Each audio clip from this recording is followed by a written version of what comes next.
Gishirin Rayuwa TV, ku danna subscribe domin samun ingantattun fina-finai na faɗakarwa, barkwanci tare da nishaɗantarwa.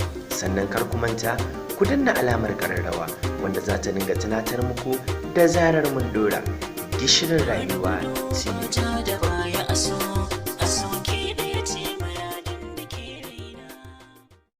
A wani ƙauye sun haɗu da ibtila'in wata aljana. A duk lokacin da ta fito zagayenta, duk macen da ta iske tana bacci, wannan ranar ta yi bankwana da gashin kanta, don wannan mayyar za ta yanke ta yi gaba da shi. Babu wanda ya san dalilin da ya sa hakan ke faruwa. Wata rana, masoya, a gaskiya ina tsoron ganin gashinki a waje. Wannan yanke-yanken gashin nan da wannan mai take yawa a ƙauyen nan. Ina tsoron kar ke ma ta zo kanki, ba zan ji daɗi ba. Kin ji masoya? Haba masoyi, kar ka damu, babu wata mai da za ta iya zo kusa da ni balanta ma ta taɓa gashin kaina. To an shi kenan, ni dai na faɗa miki, kar wani abu ya zo ya faru nan gaba ki zo ki same ni. Kina dai ji na ko? Bima ya wuce ya tafi bayan ya gama yi wa matarsa kacedi. Cikin dare, mayyan nan da saba zuwa ƙauyen nan ta sake zuwa wannan karo. Tana leƙa gida-gida har ta tadda wata mata wanda take bacci. Bayan ta gama leƙenta ta windo, sannan ta karya ƙofar ta shiga ciki ta samu matan, sannan ta sa wannan wuƙar tata ta yanke mata gashin kayi. Da ihu matar ta tashi bayan mayyar ta gama yanke gashin kanta. Ya kai ta shigo, ya kai ta yanke man gashi na mutu na lalace, ya kai haka na shiga ko. Cikin hanzari mayyar ta gudu, sannan kuma matar da aka yanke wa gashi ta biyo ta a baya, amma mayyar ta ɓace a cikin duhu. Mijin matan da aka yanke wa gashi ya fito ya gabata nan, shi ma sai ya bi bayanta. Me faru ne Mina? Za ki fito cikin wannan silisainin dare, me yake faruwa? Kalli abin da ya faru da gashi na. Mayannin ne ta zo cikin daren na ta yanke man gashi, kuma ta gudu ta buya a cikin duhu. Wayo Allah, me ya faru ne haka? Ina fata dai bata miki komai ba ko? To dai ya kamata mu yi maza mu koma gida. Kar wannan matar ta sake dawowa, da dawo ba mu san me za ta yi mana ba. Cikin hanzari suka kama hanya zuwa gida. Washe gari da sassafe, mutanen ƙauyen suka taru suna magana akan mai yadda ta yanke na gashi jiya da daddare. Kowa da kowa na magana akan wannan al'amari. Bima tsoro ya kama shi game da matarsa, nan da nan ya kama hanya ya nufi gida. Da sauri ya shiga ɗakin matarsa. Abin mamaki sai ya tadda ta tana tace gashin kanta. Soman, kina da labarin je mai yanan ta shiga gidan abokina ta yanke wa matarsa gashi? Matar Mohan? Ni dai tsoro ya kama ni, kan nan gaba matan nan ta zo gidan nan ta yanke miki gashin kai.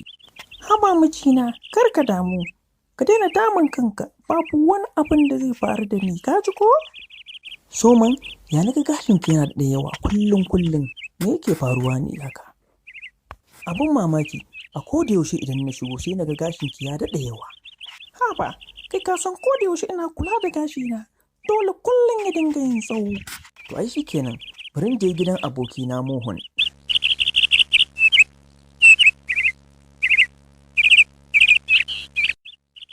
Bima ya ƙaraso gidan Mohan. Dan uwa Mohan, na ji labarin abin da ya faru da matarka jiya da dare. Gaskiya ban ji daɗi ba kwata-kwata. To me zan ce? Tunda abin nan ya faru, kwata-kwata ta kasa yin bacci, sai kuka kuma take ta yi. To ya matar ta ka Soman, da fatan dai tana lafiya. Ya dai kamata ka sa ido ka dinga kula da ita, domin kar wani abu ya zo ya same ta. Kai gaskiya, a koda yaushe abin nan yana damuna. Lallai ya kamata in kama hanya in tafi gida yanzu nan. Na barka lafiya. Yana gama faɗin haka, ya kama hanya ya tafi gida. Cikin dare Bima yana bacci. Cikin firgici ya ji an ƙwalla wani irin ƙara. Ya tashi ya dudduba, bai ga matarsa a ɗaki ba. Tsananin tsoro ya kama shi. Soman, kina ina? Soman, kina ina? Waya, na shiga uku na lalace. Mayyar nan ne ta zo. Ta yanke min gashi. Ta cuce ni. Waya. Muryar wace ce wannan? Ina tunanin fa mayyar nan ta sake yanke wata gashi. Lalle ya kamata in je in bincika. Yana fita waje ya ga wasu daga cikin mutanen ƙauyen a tsatsaye. Shi ma ya nufi wajen nasu. Me ya faru? Wannan ihun daga ina yake? Ina fatan dai lafiya. Ina fa lafiya. Mayyar nan ne ta zo ta yanke wa baiwa Allah nan gashi sannan ta ɓace a cikin duhuna. Ai ba lafiya. Mun shiga uku. Me ya faru haka? Soman? Ina kike Soman? Jama'a burin koma gida. Da gaggawa ya koma gida. Yana shiga gida ya shiga ɗakin matarsa, abin mamaki sai iske ta a cikin ɗaki kuma tana gyara gashin kanta. Soman, ina kika je? Baki san wannan mayyan nan ta sake zuwa ta yanke wa wata gashi a cikin ƙauyen nan ba kuwa? Ke ba kya jin tsoron hakan ne? Ko kula shi bata yi ba. Ta ci gaba da taje gashin kayanta cikin farin ciki. Abin mamaki gashin kanta kuma ya ƙara tsawo yadda kake tunani. Me wannan Soman? A kwana ɗaya gashin ki yayi tsawo? Wannan abin mamaki ne. Tsoro ya kama Bima, yana tunanin ta ya za a yi hakan yake faruwa. Lalle akwai wani abu a ƙasa. Washe gari duk inda ka zaga a cikin ƙauyen zaka ji ana maganar yadda aka yi gashin Suma yake girma. Magana ya karaɗe ko'ina. Ya ku ’yan uwa, duk lokacin da za a ce mayyan nan ta yanke wa wata gashi a ƙauyen nan, zaka ji matar Bima Suman kenan gashinta ya ƙara tsawo. Ina tunanin matar Bima ce. Lallai ita ce wannan azzalumar mayyar da take cutar da mu. Daga nesa Bima yake sauraron maganinsu, ya rasa yadda zai yi. Bima ya kama hanya ya tafi gidan abokinsa domin neman shawara. Mohan, ina tunanin matata ce wannan mayyar wanda take wannan ta'addancin a cikin wannan ƙauyen. Me yasa kake faɗin haka abokina? Duk lokacin da za a ce mayyar nan ta yanke wa wata gashi, to gashin Suman yana ƙara yin yawa. Jiya da daddare lokacin da aka ce mayyar nan ta yanke wa wata gashi, Suma ba ta gida. Abin mamaki, ko ta ina ta dawo? To wanda haka ne, to ga shawara. Da daddare kai kaman kana bacci. Daidai lokacin da ta sa kafa ta fita, sai kai ma ka bi bayanta. Domin ka ga duk abin da yake faruwa. Ba mamaki wannan hanya ɗaya ne ya rage da za mu iya gano kowa ce ce. Ɗan uwa Mohan, tare za mu tafi da kai. Kai ma ka nemi wani guri ka laɓe. Za mu kama ta hannu da hannu ɗan uwana. Ba matsala, mu je.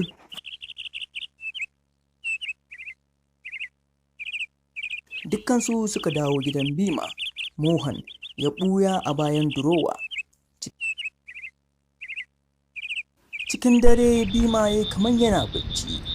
Jim kaɗan sai ga matarsa ta sa ƙafa ta fita daga cikin gidan nasu. Bima, ka tashi! Bima, ka ga matarka ta sa ƙafa ta fita daga cikin gida. Maza ka tashi. Nan da nan suka fara binta. Bayan wani ɗan lokaci kaɗan, matar tashi ta koma aljanan nan da suke gani. Mamaki ya cika a fuskarsu suna kallonta. Dan uwa Bima, ka ya tabbata matarka ita ce mayyan nan. Lalle ya kamata mu dakatar da ita cikin hanzari.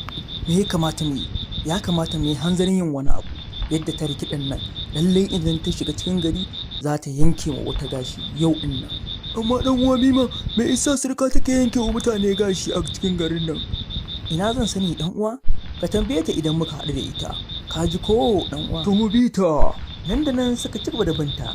Bayan waɗannan lokaci, mayyar ta tsaya a ƙofar wani gida, ta kalli kudu, ta kalli arewa, sannan ta ci gaba da tafiya. Bayan ɗan wani lokaci ta tadda wani gida, ta shige ciki, ta tsaya akan wata mata. Ɗan uwa Bima, sirka fa ta shiga gidan nan, ya za mu yi? Yanzu ba sirkarka ba ce, mayya ce a yanzu, don haka mu bi ta cikin gidan nan domin mu dakatar da ita da abin da take so ta aikata a yau. Wiyo daɗi, gashin ta dogaye. Yau ɗin nan cikin daren nan za mu yi miki addu'a akan gashin nan. Bima da Mohan suka shigo cikin gidan domin su dakatar da ita. Ki dakata nan sirkata, karki yake mata gashi. Mayya, Mayya, ke mayya, ki dakata na ce, idan ba haka ba sai ban kashe ki. Suman, ki dakata na ce, wannan ba abu bane mai kyau. Banza 'yan adam, ni ba matarka ba ce Suman, ni mayya ce. Kawai gashi nake nema, sabida in ƙara ƙarfi a cikinmu, domin ni ne nan gaba zan mulki kowa da kowa kuma babu wanda isa dakatar da ni. Bima, ka ja hankalinta, ni kuma zan lallaba zan samu wuka in zo in yanke mata gashin nan kashi. Kamar yadda suka tsara, Bima ya dinga jan hankalinta da maganganu tausasa, shi kuma abokin nasa ya zo da wuka ta bayanta yanke mata gashi. Na mutu na lalace, kun cuce ni kuma daga samu daga anyata. Kaɗan bayan yanke gashin, duk tsafin nata ya wargaje. Bisani Suman ce ta bayyana a matsayin mayya.